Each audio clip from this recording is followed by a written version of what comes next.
Денес Република Македонија слави црн јубилеј. 75 дена од владењето на најненародната влада во историјата на Република Македонија. Ниту една влада досега не направила толку зло на нас македонците како што успеа оваа влада. СДСМ на чело со Зоран Заев за само 2,5 месеци успеа да го исфрли од употреба зборот македонски народ. Тие овие 2,5 месеца не го спомнаа македонскиот народ и за нив тој како да не постои.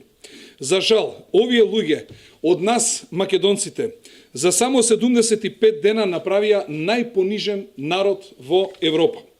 СДСМ и Зоран Заев и нивната пета колона го толчат македонскиот народ со меѓународни договори, со закони доставени до собранието, како и што е контроверзниот закон со Бугарија и законите кои што ги носат против нас македонците за да не докусурат, и сега тоа им е малку, па најново ни доставуваат и стратегија за бегалци, и со оваа стратегија покрај тоа што сакаат да им дадат станови на бегалците, да ги образуваат, да ги вработуваат со наши пари и нормално на таков начин бројчано нас да не анулираат македонците.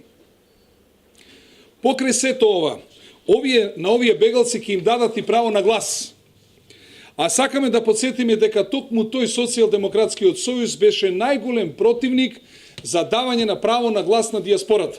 И се сторија да се минимизира улогата на диаспората во гласањето во Република Македонија. Ние од граѓанската опција на Македонија бевме во право пред 2 години, сме во право и денеска кога велиме дека во Македонија се прави обид да се воспостави марионетска влада. Ај што се воспостави марионетска влада, меѓутоа таа влада е ненародна. Сакаме да ги прашаме тие што се бореа против наводниот режим на Груевски. Сега ги прашуваме јавно, господа, дали е ова за тоа што вие се боревте? Дали се боревте за да му правите штета на македонскиот народ и да го растурате неговиот идентитет? И засега за овие 75 дена тоа и ви успеа.